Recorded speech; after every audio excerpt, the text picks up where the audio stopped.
So your child turns to you and asks, "What's a blowjob?" Or "What's sex? What's a vibrator?" And your brain just freezes. And you're thinking, please let the ground swallow me up right now. Does that sound familiar? Because you're definitely not the only one.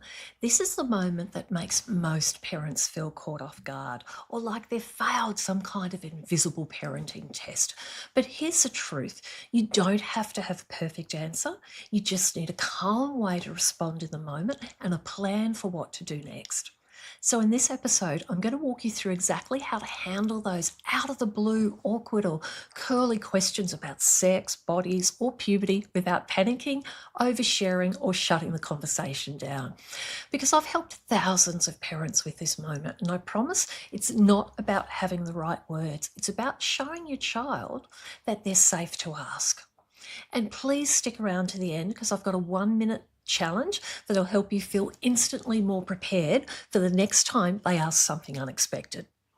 What if talking to your tween about sex didn't make you want to run for the hills? On Sex Ed for Tween Parents, we ditch the awkward and keep it real with chats that actually work. I'm Cath Hakanson, sex educator, mum, and your guide to handling all the tricky stuff without cringing or making it weird. So, what do you do when your tween asks a tricky question? Let's talk about that moment.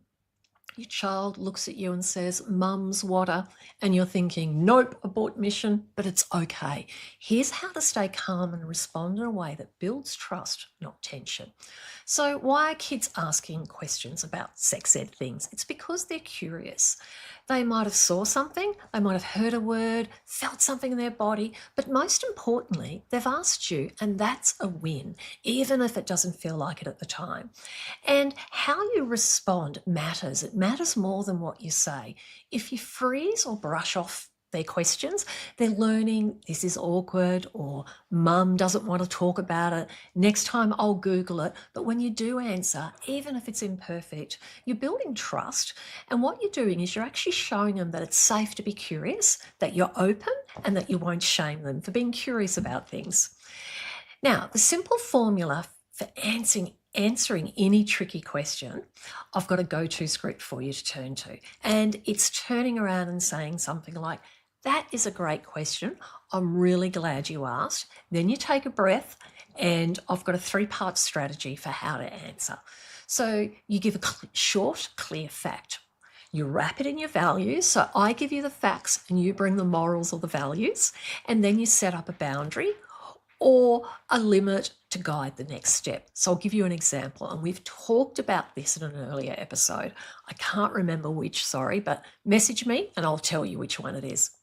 So here's an example. They might say, "What's sex?" And you might turn around and say, "Well, sex is something grown-ups can do when they want to be close, can mean different things to different people, but it's something that's meant to be private, respectful, and everyone consents to it."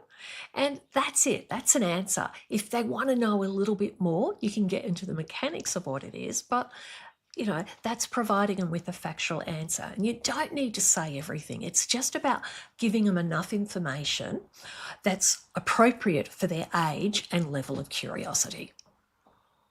And if they want to know more information, they'll usually ask. Now, what if they ask a question at the worst time? And look, that will happen, in the car at peak hour traffic and it's raining and the roads are slippery, at checkout, at the supermarket when there's a huge crowd of people at a birthday party.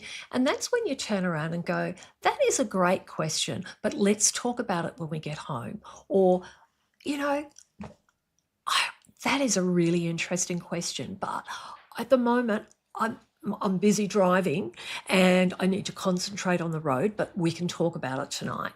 So it's about having a sort of a go-to response to say when they ask something and it's not just the right time to answer it. Now, this bit is the most important part, is the follow-up. You do have to follow up with an answer to them, or they will just think you're avoiding it. It's okay to forget a couple of times, but if you keep saying, "Great question, we'll talk about it later," and later never comes, you're giving them that unspoken message that you don't want to actually talk about this, which is really problematic. Now, what if you don't know the answer? Because you know what? No one knows everything. I still get asked questions I don't know the answer to. So what you can do is turn around and go, that's a great question, and I actually don't know the answer, but let me look into it and get it back to you. So what that does is it models honesty. It's about being, it allows them to still be curious, and it's also encouraging them to keep turning to you and seeing you as a source for information as well. And as I've said, it's just super, super important to make sure that you do circle back, even if it's the next day, and you can follow up and say, hey, you know how you asked me that question about what a vibrator was? Well, and then you can explain. I can't remember if I've talked about this yet, but the other thing that you can sometimes do is say, that is a great question. Why are you asking? And by asking why they're asking, what that does is it, first of all, gives you a bit of context as to why they're asking, to make sure there's not a safety risk. Is it because someone's showing porn where they're all using sex toys and vibrators, or are they just asking because they heard someone giggling about it at school? And then it also lets you know what they already know about it, so that you can sort of fill in the gaps and address any misinformation that they might have as well.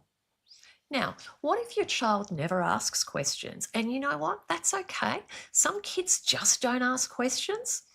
Might be because they're a bit shy, or they've picked up on the unspoken taboo-ness of anything to do with love, sex, and relationships. They might be unsure. They might even have just gone off to find their own answers.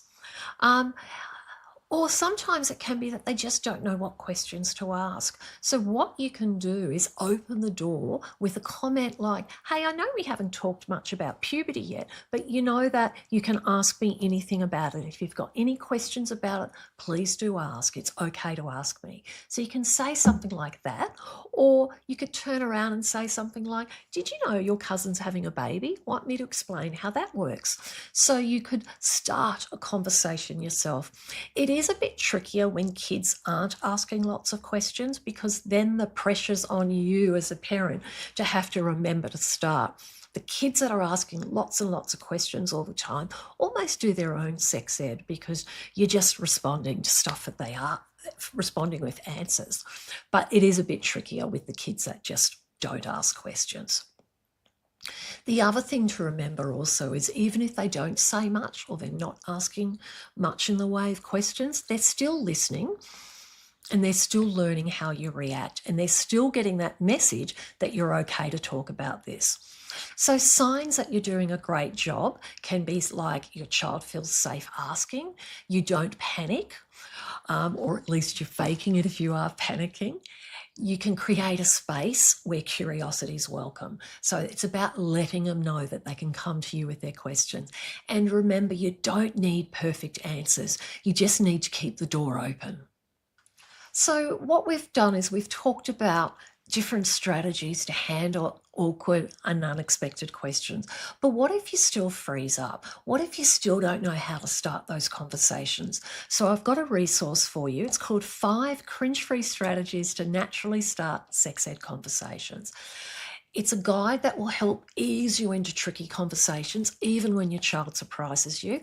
And it shows you how to use also everyday moments instead of lectures, and how to also feel more confident, even if you're still figuring it out as you go. Because sex ed, it doesn't have to be formal, and it doesn't have to be awkward, and it definitely doesn't need to be perfect. And you can find that guide by going to cringefreestrategies.com, or you'll find the link below. Now, I promised a 1-minute challenge. So what this one is to pick, what I want you to do is to pick your go-to response for surprise questions and to practice it. So if your child asks you a question out of the blue, what's a vibrator? What are you going to say? So an example is, that's a great question. I'm so glad you asked. Let's talk more about it tonight. Or, that is a great question. You know what? I don't know the answer, but I'll get back to you. And what happens is that sentence, it can save you from the panic, buy you time, and keep the conversation open. So I want you to say it aloud, practice it in your head, and then next time your child throws you a curly question, you're ready. Now, Thank you so much for joining me for this episode of Sex Ed for Tween Parents.